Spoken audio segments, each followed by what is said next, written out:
Hello and welcome to Sarita's rooftop kitchen garden once again. और gomphrena के खूबसूरत से फूलों के साथ आज की वीडियो की शुरुआत करते हैं हम लोग।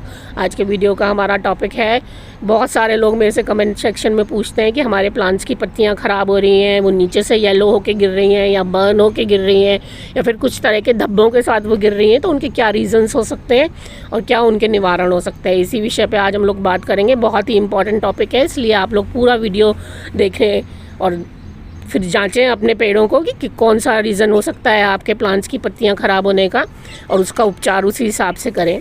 उससे पहले एक हम्बल रिक्वेस्ट, अगर मेरे वीडियोस पसंद आते हो तो प्लीज़ मेरे वीडियोस को लाइक एंड शेयर ज़रूर करें, मेरे चैनल को सब्सक्राइब करें, बेल आइकन भी प्रेस करें, जिससे नई वीडियोज़ की जानकारी आप लोगों को टाइम पर मिलती रहे।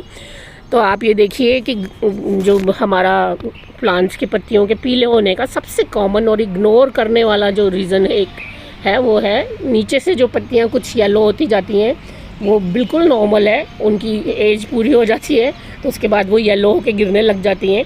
तो जब शुरुआत की प्लांट की पत्तियां अगर नीचे से अगर कुछ येलो होने लग जाती हैं तो आप उसको इग्नोर कर सकते हैं, वो बड़ी नॉर्मल बात होती है, क्योंकि एज पूरी करने के बाद पत्तियाँ अपनी गिर रही होती हैं। दूसरा रीज़न कॉमन वाला जो मैं अगर आपको बताऊँ तो एक्सट्रीम टेम्परेचर्स होता है, बहुत तेज़ गर्मी या फिर बहुत तेज़ सर्दी, दोनों में ही जो टेम्परेचर बिल्कुल एक्सट्रीम पे जाते हैं तो आपकी पत्तियां है ना प्लांट्स की येलो होके और फिर गिरने लग जाती हैं। ये भी बड़ी नॉर्मल बात होती है। इसमें बस आप एक चीज़ कर सकते हैं कि आप बहुत तेज़ हीट, अगर आपके प्लांट्स को तेज़ धूप, डायरेक्ट सनलाइट कई घंटों की लग रही है तो आप कुछ शेड का इंतज़ाम कर दें दिन की धूप के लिए, ग्रीन नेट वगैरह लगा के या फिर एक साथ पेड़ों को रख के, तो वो बर्न होना आपकी पत्तियाँ उसी हिसाब से बंद कर देंगी। और डोरमेंसी से पहले भी पत्तियां झड़ती हैं दोनों हर सीज़न में, तो वो भी एक नॉर्मल बात होती है। अब आप ये देखो, ये जो सामने आपको मेरे समस्या दिख रही है मैंगो के पेड़ में, ये समस्या है ओवर न्यूट्रिशन की।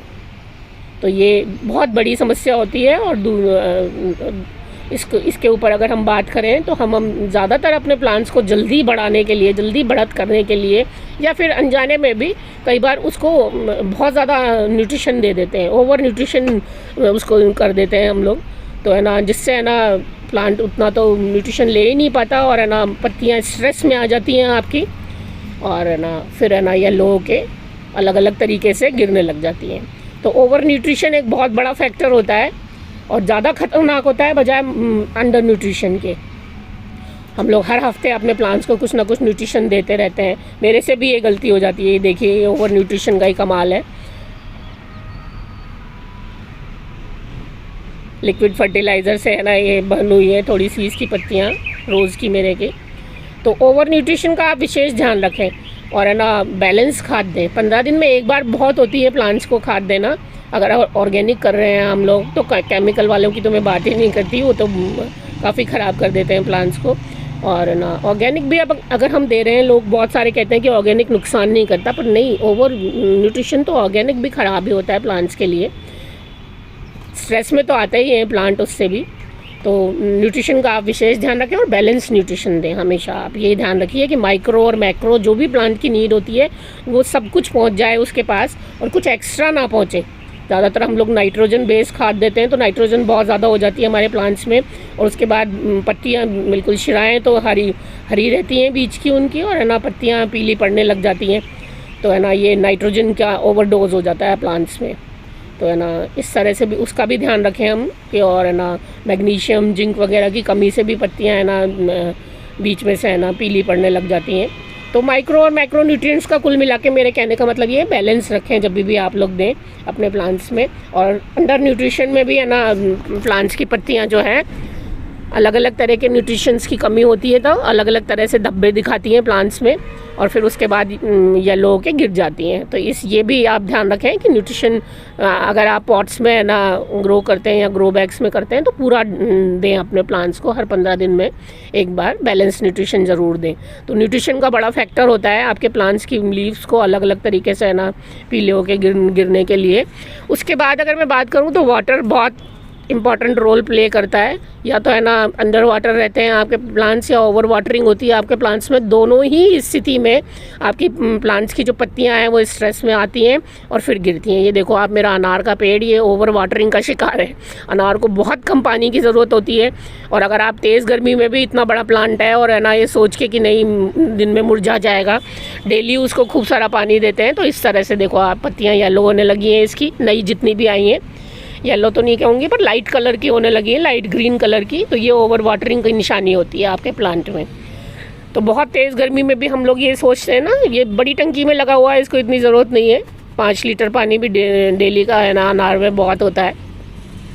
तो ये ओवर वाटरिंग की जब शिकार होती हैं तो भी है ना आपकी पत्तियाँ पीली होकर और फिर झड़ने लग जाती हैं।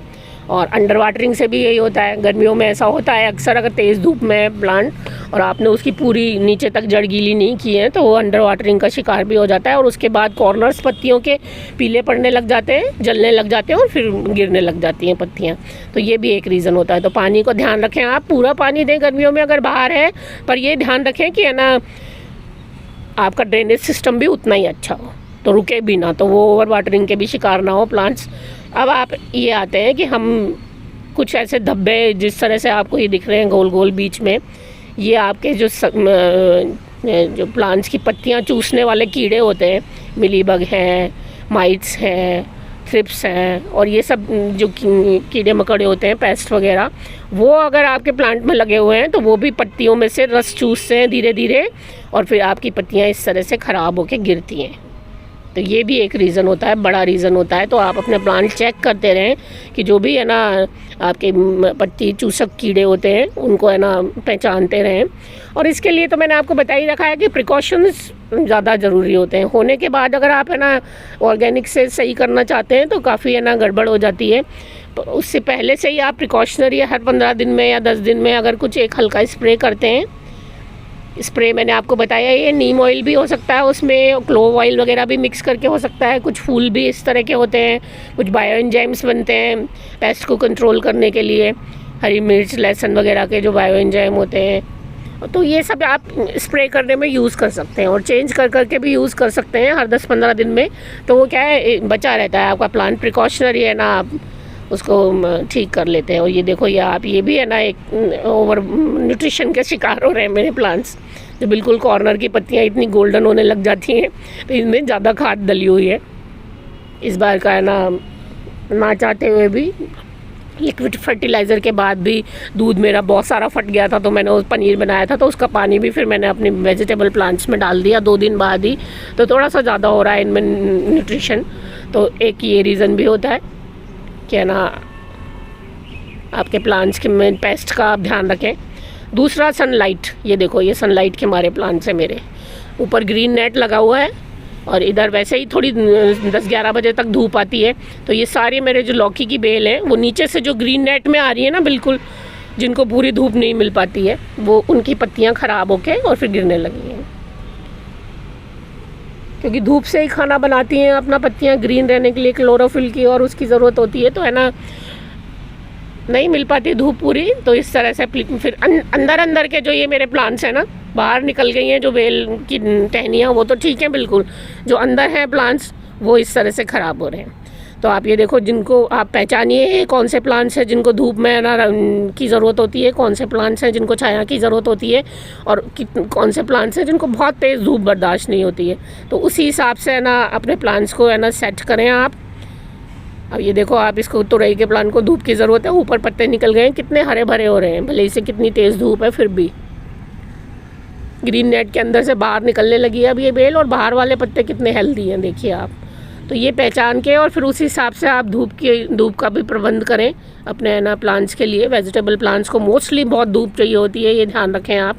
अच्छा, इसके अलावा कुछ छोटे रीज़न्स ये भी होते हैं कि आपका पानी हार्ड है, तो वो लगातार आपकी पत्तियों में पड़ रहा है, तो वो भी आपकी पत्तियों को थोड़ा सा है ना पीला कर सकता है। आपकी सॉइल का पीएच बैलेंस कैसा है, अगर एल्कलाइन सॉइल है, मीठी सॉइल है आपकी, तो बहुत पत्तियां आपकी पीली होकर गिर सकती हैं, क्योंकि 95% प्लांट्स को हल्की सी एसिडिक सॉइल पसंद होती है। तो ये भी बहुत ज़रूरी चीज़ें होती हैं।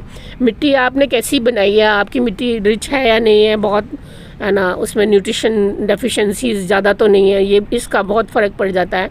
तो ये सब रीज़न्स हैं आपकी पत्तियाँ प्लांट्स की जो पीली होकर गिरने लगती हैं। तो मेन जो हम लोगों को चीज़ ध्यान रखनी है, जो आसान है, वो यही है कि हम लोग है ना अपने पेस्ट का ध्यान रखें, अलग अलग तरह की न्यूट्रिशन डेफिशिएंसी या ओवर न्यूट्रिशन ना करें, पानी का बहुत ध्यान रखें। देखिए प्लांट्स को उगाने में यही सब चीज़ें ज़रूरी होती हैं, सन का ध्यान रखें और बस आपका प्लांट हेल्दी बना रहेगा। और कुछ नॉर्मल होती हैं बातें पत्तियां पीले पड़ने की, तो उसका भी कोई ध्यान रखने की ज़रूरत नहीं है। उम्मीद करती हूँ वीडियो आपको पसंद आएगा, एक नॉर्मल सा आपको आइडिया हुआ होगा क्यों पत्तियां पीली पड़ के गिरती हैं अपने प्लांट्स की।